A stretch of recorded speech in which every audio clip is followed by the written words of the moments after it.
Hey guys, तो कैसे हैं आप लोग। आई होप आप सब बहुत ही अच्छे होंगे और घर पर सेफ होंगे। ठीक है, तो जो अब से हम जो नई लेक्चर की सीरीज स्टार्ट करने जा रहे हैं उसमें हम हिंदी मीडियम और इंग्लिश मीडियम का सिलेबस है वो कवर करने वाले हैं। ठीक है, तो जो हमारा यूनिट है वो है cell the unit of life, 11th के स्टैंडर्ड के बच्चों के लिए चैप्टर नंबर 8 हमारा। तो आज के लेक्चर में हम क्या सीखने वाले हैं, बेसिकली आज के लेक्चर में हम सेल की जो टर्म है उसे हम समझने वाले हैं और सेल की जो हिस्ट्री है उसके बारे में हम सीखने वाले हैं। तो आप तैयार हो जाइए, चलिए शुरू करते हैं। देखो यहाँ पर मैंने एक पहला टर्म लिखा हुआ है साइटोलॉजी। अब साइटोलॉजी है क्या? साइटोलॉजी एक बायोलॉजी की ब्रांच है। क्या है बेटा जी? बायोलॉजी की एक ब्रांच है। ये ब्रांच क्या करती है? ये ब्रांच जो आपका सेल होता है ना उसके स्ट्रक्चर की स्टडी करती है। क्या करती है? सेल के स्ट्रक्चर की स्टडी करती है। तो इसलिए मैंने यहां पर लिखा है cytology is equal to structural study of cell. ठीक है, चलो अब देखो ये साइटोलॉजी जो टर्म है वो किसने दिया है? तो साइटोलॉजी टर्म दिया था हिटविग ने। किसने दिया था? हिटविग ने।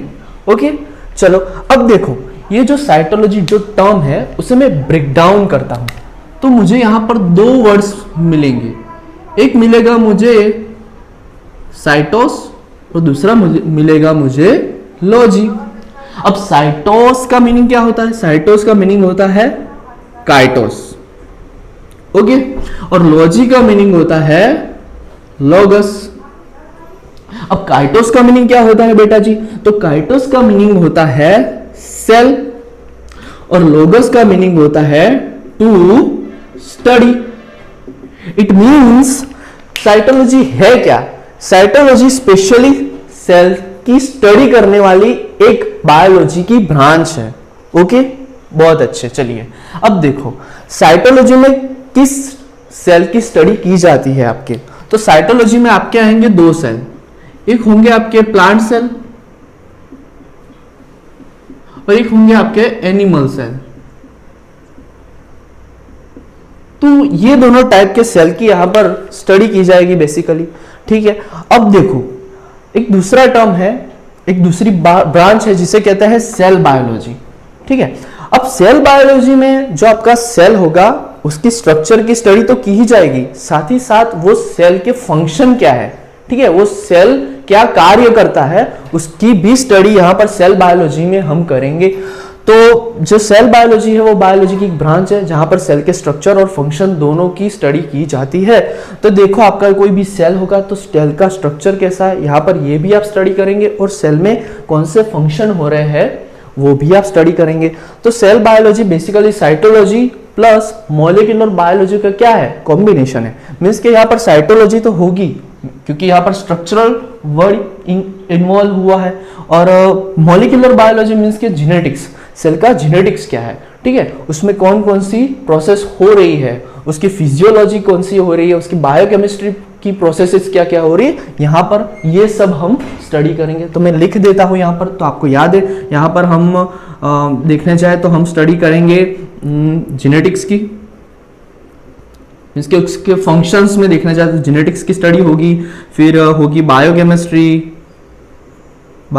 की स्टडी होगी, फिर उसी फिजियोलॉजी की भी स्टडी की जाएगी, है ना, मेटाबॉलिज्म की स्टडी करेंगे हम।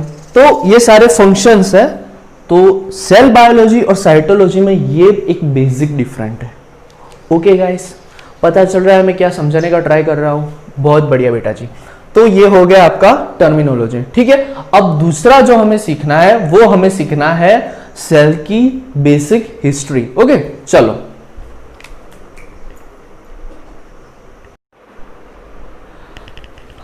हाँ तो बेटा जी यहां पर ध्यान दीजिए। अब हम सीखने वाले हैं हिस्ट्री के बारे में। ठीक है, मैंने बोला था कि हम यहाँ आज के लेक्चर में हिस्ट्री भी पढ़ेंगे सेल की। तो देखो यहाँ पर मैंने जो फर्स्ट लिखा है वो देखो, फादर ऑफ साइटोलॉजी। साइटोलॉजी के जो आपके पिताजी है वो कौन है? तो फादर ऑफ साइटोलॉजी कहा जाता है रॉबर्ट हुक को। उसके बाद देखो फादर ऑफ मॉडर्न साइटोलॉजी, आधुनिक साइटोलॉजी के पिताजी है आपके सीपी स्वानसन। उसके बाद देखो फादर ऑफ इंडियन साइटोलॉजी, तो वो है आपके doctor A.K. Sharma.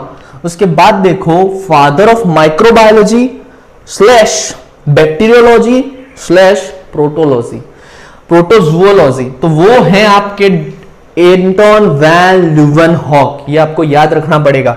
Cell theory किसने दी थी? तो सेल थ्योरी दी थी दो साइंटिस्ट ने, ठीक है, उनके नाम है श्लीडन एंड श्वान। सेल थ्योरी को मॉडिफाई किसने किया था? तो सेल थ्योरी को मॉडिफाई किया था रुडोल्फ विर्चो ने। उसके बाद एक टर्म होता है सेल्यूलर टोटिपोटेंसी।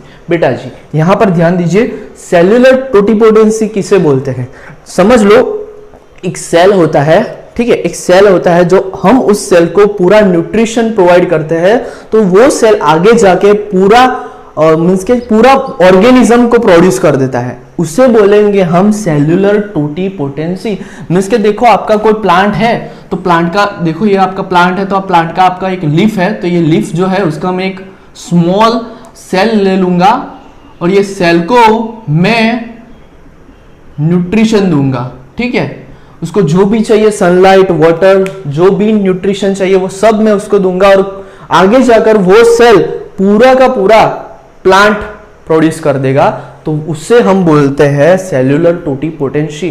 तो ये जो टर्म था वो दिया था हेबरलैंड ने, ओके। और उसके बाद होता है साइटोजेनेटिक्स। इसको भी ब्रेक डाउन करो आप, दो वर्ड आपको मिलेंगे, एक मिलेगा साइटो, दूसरा मिलेगा जेनेटिक्स। ये जो साइटो वर्ड है वो आपको ले जाएगा सेल की ओर, और जो जेनेटिक्स है वो आपको ले जाएगा जेनेटिक्स जो आपकी ब्रांच है वहां पर। तो ये दोनों का कॉम्बिनेशन है। तो ये वर्ड दिया था H.J. मुलर ने, ठीक है बेटा जी। तो आप चाहे तो इसका स्क्रीनशॉट भी पाड़ सकते हैं, ले सकते हैं, ठीक है, बहुत ही यूजफुल इंफॉर्मेशन है। तो आज का जो लेक्चर है वो हम यहाँ पर मीन्स के खत्म करते हैं, और आगे जाके हम दूसरे जो हमारा दूसरा जो लेक्चर होगा, दूसरा जो वीडियो होगा, उसमें हम देखेंगे डिस्कवरी ऑफ सेल के बारे में। वहाँ पर हम सेल की डिस्कवरी के बारे में सीखेंगे। तो तब तक जो आपको वीडियो अच्छा लगा हो तो लाइक कीजिए, वीडियो को शेयर कीजिए, हमारी चैनल को सब्सक्राइब कीजिए और NCERT को पढ़ते रहिए, ठीक है। तब तक मिलते हैं, घर पर रहिए, सेफ रहिए।